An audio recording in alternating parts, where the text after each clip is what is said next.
Rear admiral Jaswinder Singh shipping corporation of India में director BC&T नियुक्त। Shipping corporation of India SCI ने घोषणा की है कि रियर एडमिरल जसविंदर सिंह, जो वर्तमान में लाइनर और पैसेंजर सर्विसेज के डायरेक्टर के रूप में कार्यरत हैं, कंपनी के बल्क, क्रूड और टैंकर सेगमेंट के डायरेक्टर का अतिरिक्त प्रभार संभालेंगे। यह नियुक्ति, जिसे बंदरगाह, जहाजरानी और जलमार्ग मंत्रालय द्वारा अनुमोदित किया गया है, 1 जनवरी 2025 से 30 जून 2026 तक या अगले आदेश तक प्रभावी होगी। रियर एडमिरल जसविंदर सिंह के पास 3.5 दशकों से अधिक का समुद्री अनुभव है, जिसमें भारतीय नौसेना और तटरक्षक बल में विशिष्ट सेना शामिल है। अपने नौसैनिक करियर के दौरान उन्होंने दक्षिणी नौसेना कमान के चीफ ऑफ स्टाफ, नौसेना स्टाफ के सहायक प्रमुख, विदेशी सहयोग, नौसेना मुख्यालय नई दिल्ली में प्रधान निदेशक और विध्वंसक, कॉर्वेट और प्रशिक्षण प्रतिष्ठानों की कमान सहित प्रतिष्ठित पदों पर कार्य किया है। 2023 से एडमिरल सिंह SCI के लाइनर और पैसेंजर सर्विसेज सेगमेंट का नेतृत्व कर रहे हैं और उन्होंने बल्क एंड टैंकर सेगमेंट का भी सफलतापूर्वक प्रबंधन किया है। Admiral Singh Narottam Morarji institute of shipping Mumbai के उपाध्यक्ष हैं। एडमिरल सिंह के पास बिजनेस एडमिनिस्ट्रेशन में स्नातकोत्तर की डिग्री है और वह कैलिफोर्निया USA में naval post graduate school of Wellington में डिफेंस सर्विसेज स्टाफ कॉलेज के पूर्व छात्र हैं। उनकी विशिष्ट सेवा को प्रतिष्ठित नौसेना पदक से सम्मानित किया गया है। SCI ने कहा है कि यह नेतृत्व नियुक्ति उसकी कार्यकारी टीम को और मजबूत करेगी और भारत के शिपिंग और समुद्री क्षेत्र में कंपनी की रणनीतिक पहलों को मजबूत करेगी। मनीष राज गुप्ता ने RINL में CMD का अतिरिक्त कार्यभार संभाला। Steel authority of India limited में डायरेक्टर टेक्निकल प्रोजेक्ट्स और रॉ मटेरियल मनीष राज गुप्ता ने RINL के चेयरमैन और मैनेजिंग डायरेक्टर CMD का अतिरिक्त कार्यभार संभाला।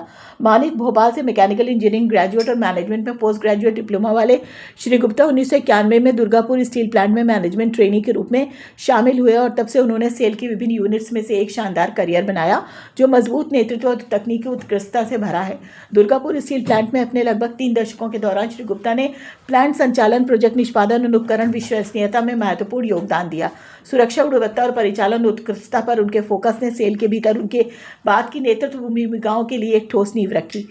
2019 में श्री गुप्ता बोकारो स्टील प्लांट में चीफ जनरल मैनेजर के रूप में शामिल हुए, जहां उन्होंने स्टील मेल्टिंग शॉप्स का नेतृत्व किया। बाद में उन्होंने इसको स्टील प्लांट में कार्यकारी निदेशक वर्क्स के रूप में कार्य किया। उनके प्रयासों से उन्नत प्रौद्योगिकियों को अपनाने में मदद मिली, परिचालन प्रदर्शन में सुधार हुआ और प्लांट का सेल के दीर्घकालिक रणनीतिक उद्देश्यों के साथ जोड़ा गया।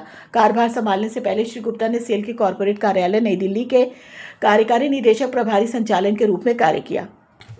सहरावाटकर मुंबई रेल विकास निगम में CVO नियुक्त। कैबिनेट की नियुक्ति समिति ने रेल मंत्रालय के तहत मुंबई रेल विकास निगम लिमिटेड में अविनाश शिवदास सहरावाटकर IOFS को CAO के रूप में नियुक्त करने को मंजूरी दे दी है। यह नियुक्ति शुरुआती 3 साल की अवधि के लिए की गई है। वह 2001 बैच के इंडियन ऑर्डिनेंस फैक्ट्री ऑफिसर हैं। मुंबई रेल विकास निगम एक सार्वजनिक क्षेत्र का उपक्रम है जो रेल मंत्रालय द्वारा स्वीकृत मुंबई शहरी परिवहन योजना के तहत रेलवे परियोजनाओं को लागू करने के लिए जिम्मेदार है, ताकि उपनगरीय रेल परिवहन को बेहतर बनाया जा सके। नुसरत J शेख ने RCFL में CMD का अतिरिक्त कार्यभार संभाला।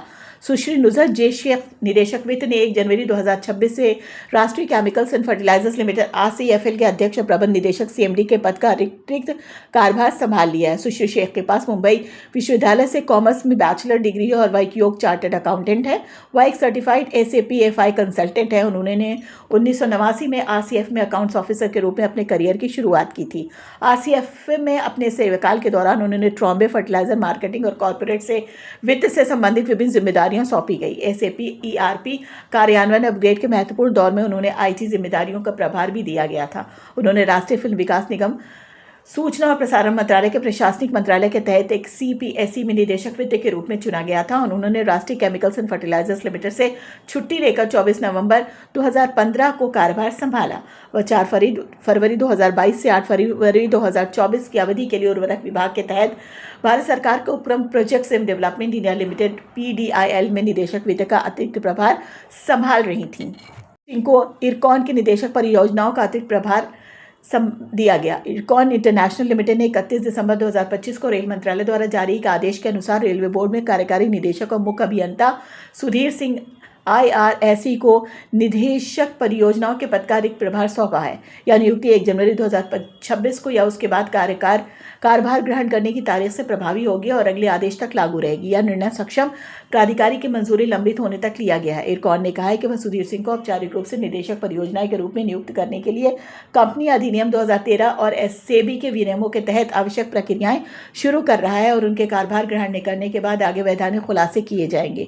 रेल मंत्रालय ने पुष्टि की है कि वह अतिरिक्त जिम्मेदारी इरकॉन में प्रशासनिक आवश्यकताओं और परियोजनाएं निष्पादन की जरूरतों को देखते हुए सौंपी गई, जो भारत के बुनियादी ढांचे और रेलवे निर्माण क्षेत्र में एक प्रमुख सार्वजनिक क्षेत्र का उद्यम है। इस नेतृत्व कदम से इरकॉन के परियोजना प्रबंधन ढांचे को मजबूत होने की उम्मीद है।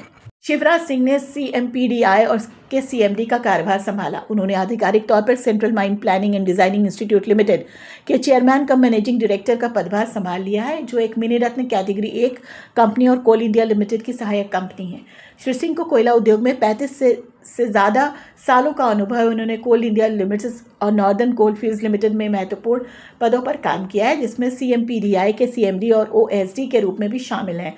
उन्होंने ओपन कॉस्ट खदान योजना, प्रोजेक्ट मैनेजमेंट, कॉर्पोरेट प्लानिंग और एंटरप्राइजेज रिस्क में मैनेजमेंट में अपनी विशेषज्ञता के लिए व्यापक रूप से जाना जाता है। श्री सिंह की नियुक्ति से पहले सतीश झा ने CMPDI के अंतरिम CMD के रूप में पद संभाला था, जिसमें पिछले CMD मनोज कुमार की रिटायरमेंट के बाद नेतृत्व में सुचारू बदलाव सुनिश्चित हुआ। अपनी पेशावर उपलब्धियों के अलावा श्री सिंह को कार्यकारी शिक्षा और USA, France, Germany, Switzerland, Australia, Slovenia, Uzbekistan और ऑस्ट्रेलिया सहित देश की अंतर्राष्ट्रीय यात्राओं के माध्यम से वैश्विक अनुभव प्राप्त हुआ है। उनकी शैक्षणिक उपलब्धियों में प्रोजेक्ट मैनेजमेंट में एक अंतर्राष्ट्रीय कार्यकारी diploma George Washington university USA, project मूल्यांकन और जोखिम प्रबंधन Duke university USA, sustainability ESCP Paris, industry 4.0 Maribor university Slovenia और project infrastructure finance IIM Bangalore में सर्टिफिकेशन शामिल है। इस नियुक्ति के साथ CMPDI से खदान योजना, डिज़ाइन और तकनीकी के नवाचार की अपनी क्षमताओं को मजबूत करने की उम्मीद है। टंडन ने रेल विकास निगम लिमिटेड में निदेशक परियोजनाओं का पदभार संभाला। अमित टंडन ने RVNL में निदेशक परियोजनाएं का पदभार ग्रहण कर लिया और उनकी नियुक्ति की अवधि उनकी सेवानिवृत्ति की तारीख यानी 31 जनवरी 2030 तक या अगले आदेश तक जो भी पहले हो रहेगी। श्री टंडन एक सिविल इंजीनियर हैं। उन्होंने रेलवे और मेट्रो इंफ्रास्ट्रक्चर में 25 से अधिक वर्षों का अनुभव है। उन्होंने 1991 में दिल्ली इंजीनियरिंग कॉलेज से सिविल इंजीनियरिंग में बैचलर ऑफ इंजीनियरिंग की डिग्री हासिल की और वे Indian railway service of engineers के 1995 बैच के अधिकारी हैं। वर्तमान में वो कोलकाता में RVNL रेल विकास निगम लिमिटेड में प्रधान कार्यकारी निदेशक के रूप में कार्यरत हैं।